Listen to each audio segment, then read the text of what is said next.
I would like to thank everyone who made the effort to come here, to come to Burkina Faso, despite everything that is being said about Burkina. I wish you all a warm welcome to Burkina Faso, the land of upright people, for this first international forum held in Burkina Faso. I would like to thank everyone who made the effort to come here, to come to Burkina Faso, despite everything that is being said about Burkina. In particular, the Western media, which keeps trying to make people believe that Burkina Faso is an unlivable, impractical country. And despite all that, you decided to come and take part in these forums. I want to say a special thank you to you. Thank you from the bottom of my heart. Thank you all. I believe this forum is a tremendous opportunity, first and foremost, to understand one another. For me, this very first forum is not necessarily about deeply strengthening business relationships and such connections, but it is above all about truly understanding Burkina Faso, its people, and its unique culture. So, right away, I mentioned the image of Burkina Faso as portrayed by certain media and some nations, but the most important thing is to understand the revolution in Burkina Faso. And I believe we are the only country in Africa that has declared a revolution. And it may be difficult for an investor to understand what a revolution is and how to invest during a revolution. And I can assure you that in Africa, this may be the only opportunity available to invest safely. And it is essential that everyone who comes to invest understands this. For many years, many investors have come to Burkina Faso under the democracy that we know. But many, coming from elsewhere, were betrayed, were disappointed, some were swindled, some were scammed. They were hurt in the ministries or faced many refusals for permits. They were confronted with corruption, with many issues that prevented them from establishing themselves in Burkina Faso. Some, everyone tells us, because many investors came back to us and explained to us all their misadventures in Burkina Faso during this year of democracy. And that's the downside of politics in Africa. Today we are in a revolution and no one needs to submit an approval and wait for years, or as it used to be made to run around before being able to set up. We do things with complete transparency.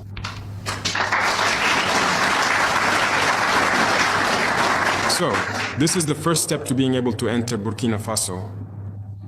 All those hassles are now a thing of the past, and you can come and invest in Burkina Faso with complete peace of mind.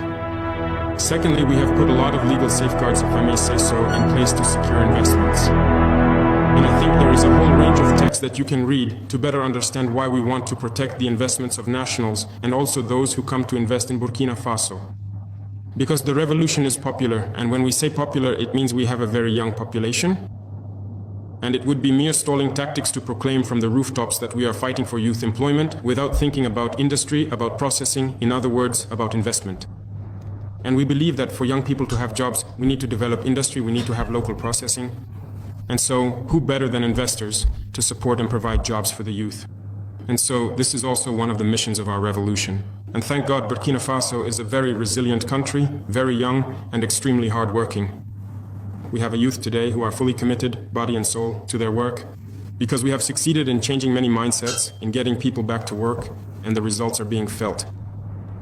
So that's one more compelling reason to be truly confident about investing in the promising nation of Burkina Faso and to have the absolutely necessary and highly qualified workforce readily available to support you as well. Now, something else I wanted to say to your investors is this unique characteristic of Burkina Faso in Africa. Let's be honest, I just gave a few examples right now. Burkina Faso is no longer operating in that way.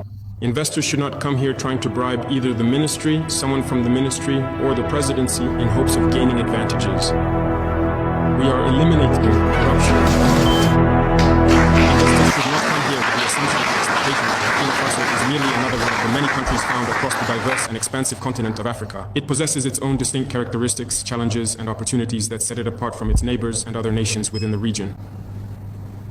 Unfortunately, this still happens. People praise investment, but because of corruption, it turns into slavery. We do not follow an investment model that exposes our youth to slavery and exploitation.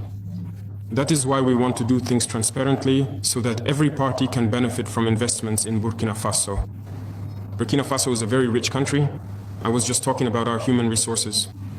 We also have an immensely rich subsoil with various types of materials. We therefore have fertile land for agriculture, and the government is putting a lot of energy and money into supporting our producers. We also possess many other valuable assets of integrity and significant value that can be effectively leveraged in the dynamic field of investment. Therefore, I warmly invite all of you to thoroughly explore this extensive range of exciting possibilities, to carefully look into it and fully understand that there are indeed numerous promising opportunities available in Burkina Faso. We are here to support sustainable approaches with mutual respect for investments in Burkina Faso. We want to process our raw materials locally. So we need industries. When we talk about raw materials, we mean materials from the subsoil. We want the limestone we have to be processed into clinker in Burkina Faso and then turned into cement. We want our phosphate to be processed locally into fertilizer. We want our dolomite to be processed into lime on site. We want our manganese to be processed locally. We want our copper to be processed locally, and so on. We have great potential in terms of minerals, but we want to exploit and process it locally for the benefit of Burkina Faso's youth and the investors who will come. As for our agricultural products, we need to process a lot of them locally. As I said, the government heavily subsidizes agriculture, and that's only natural. Burkina Faso is a vast hub where we can set up many industries to produce everything we need and supply the rest of the world. Because we have a hard-working youth, and they just need a little push to get going. So this is an open opportunity for employment. And the government is willing to partner with you to ensure that your investment is secure. And that is therefore very important. Energy, which is a major challenge, has attracted many investors in the energy sector. And so we have instructed the Ministry of Energy to open up to anyone who wants to come and set up thermal power plants in Burkina Faso to produce and work with Sonabel. They are welcome as long as it is done properly, and I think there is absolutely no problem with that, since all industries will inevitably need energy. So for those coming for industry and those coming for energy, I think there is a clear correlation that can be established. In addition to all this, I would also like to engage you, the Burkinabe economic operators, the Chamber of Commerce. So in the past, there have been several times when economic operators already coming from elsewhere have scammed, defrauded, and deceived. And I want you to place above all else the values of integrity of Burkina Faso. These are things we will not tolerate and will suppress with the utmost determination. Here, we learned that someone who came from abroad to invest in Burkina Faso was betrayed by a Burkinabe. So, strictly by the book. So in terms of security and transport infrastructure, Burkina Faso is playing its part. We are actively fighting on the ground to reclaim all of our precious land so that we can secure all vital investments, but we are also diligently working hard to build many essential roads to allow you to transport goods and everything else freely, safely, and efficiently.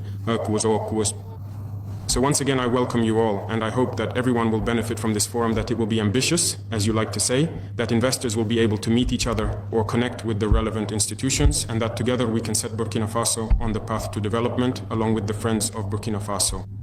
Global geopolitics have changed, and I believe that those of you here are our closest friends. Together, we can make a difference, and each of us, with mutual respect, can benefit from the current situation. Thank you very much to each and every one of you. I sincerely hope that each of you returns home in exceptionally good health, and that our beloved Burkina Faso will very soon see many new and thriving industries emerge as a direct and positive result of this important meeting. I will personally and diligently follow up with anyone who comes forward to invest in Burkina Faso to ensure that all processes proceed both quickly and with utmost transparency. Thank you very much. Burkina says, join us or stay weak. Make the African Union strong. No more begging rich countries. Let groups like ECOWAS kick out leaders who serve foreigners. Follow the Sahel way. Share soldiers. Trade gold